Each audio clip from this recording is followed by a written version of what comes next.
देखिए हमारे साथ संजय पांडे जी हैं जो शाम है धुआं धुआं उसके सिंगर। और आप लोग देखिए अभी नौका विहार कुशीनगर में बहुत सारे लोग हैं और मैं अभी भैया से मिला हूं। भैया आपका स्वागत है। और सबसे पहले भैया मैं आपसे मिलकर बहुत हैप्पी हुआ। और सबसे पहले ये बताइए भैया कि ये गाना जो संजय पांडे गाए हैं वो आप ही है ना? जी मेरा ही है। अच्छा। और शाम है धुआं धुआं गाना बहुत ज्यादा ट्रेंड कर रहा है आजकल सोशल मीडिया पे और उसको लेकर बहुत ज्यादा विवाद हुआ था बीच में। क्या करी भैया, हमारा आधार कार्ड में छूट गया। अच्छा चलिए ठीक है, यकीन तो हो गया क्योंकि मैं वीडियो का थंबनेल आपके वीडियो में इसमें लगा दूंगा तो पता लग जाएगा। अच्छा ये बताइए जो गाना को लेकर जो इतना ज्यादा सीरियस जो विवाद हुआ था उसको लेकर आप कैसे झेले इतनी बड़ी चुनौती? देखिए वो पल जब याद आता है तो हमें आँख से आंसू आने लगता है। बहुत ही स्ट्रगल लाइन था और बहुत ही ऊपर वाले की दया से और पब्लिक के दुआ से हमारा वो गाना बच गया और चला। कितना भी दबाने के लोग कोशिश किए लेकिन नहीं दबा। और आप सब ऐसा ही एकदम गार्डन में सोलर रही संजय पांडे ऑफिशियल पर जाकर सुनी एक सेकंड गाना और एक छोट भाई के मनोबल को ऊंचा कैले रही कि हाँ। अरे भैया आप ऐसे ही इतना ऊंचा हो गए, 500 मिलियन गाना चला है आपका, तो ये ऐसे ही। और आप कभी सोचे थे कि इतना जल्दी इतना शॉर्ट टाइम में 500 मिलियन गाना चल जाएगा?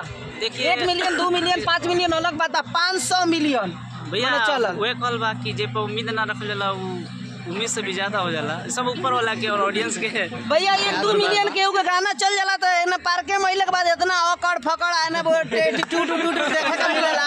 इतना बड़ा भाई सेलिब्रिटी हमारे साथ है, मैं यकीन नहीं कर पाएंगे। आप लोग वीडियो को ज्यादा शेयर कर दीजिएगा क्योंकि संजय पांडे जी यही हैं जो बिहार के बहुत बड़े गायक सुपरस्टार हैं। और देखिए यहाँ पे आम आदमी बनकर घूम रहे हैं इस पार्क के अंदर।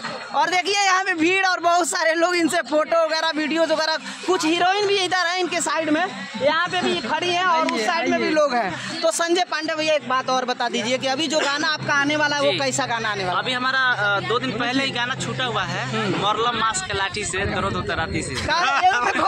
केहू के जवाब दिया था का गाना के माध्यम। देखिए भैया गाना बिना रील बनौले पर 1000+ रील बन गइल बा। कुछ हम नहीं कइला कुछ कइले ही नहीं, 1000 रील बन गए, 1000 रील मिलियन पार करी रोज पर 300-400 भी हमरा लगता कि आवे वाले थी और बहुत ही बड़ा रिकॉर्ड बनाई गाना। और फिर से हवन से निकले धुआं धुआं जिनकी शाम में धुआं धुआं गाना हम गौले रहनी वही पर भी वो गाना फिर से हमने के बोल बम के चलल।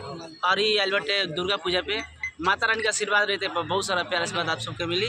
बहुत ही अच्छा गाना बा, जाकर सब सुनी संजय पांडे ऑफिशियल। भैया एक तरह से प्यार बंटवा पार्क में घूम के गार्डन में घूम के तक प्यार मिलवे करी, पूरा दुनिया से प्यार मिली भैया।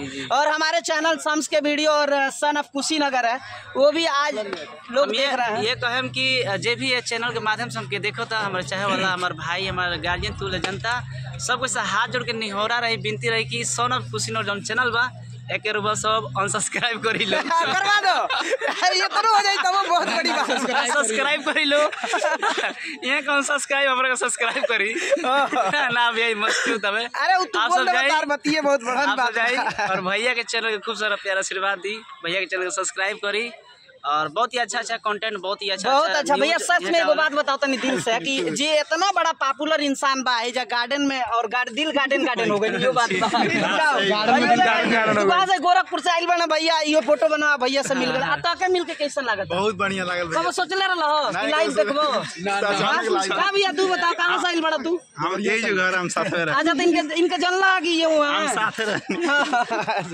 चलिए भैया आपसे मिलकर बहुत अच्छा लगा और इसी तरह आप जिंदगी में ग्रो करिए और हम लोग को भी हमारे जैसे लोगों को भी सपोर्ट करिए। हमेशा ही हम ये कहें कि रोज न्यूज बनाए हमने के हर संडे की कोशिश रही कि हमने के अपना गाना लेके आए और वो सब मिली। और जितना भी हमारे जनता बनी सुने वाला यहाँ के माध्यम से सबके दिहल जाए कि हाँ हाई गाना आवेला बाटे, हाई गाना के सपोर्ट करी।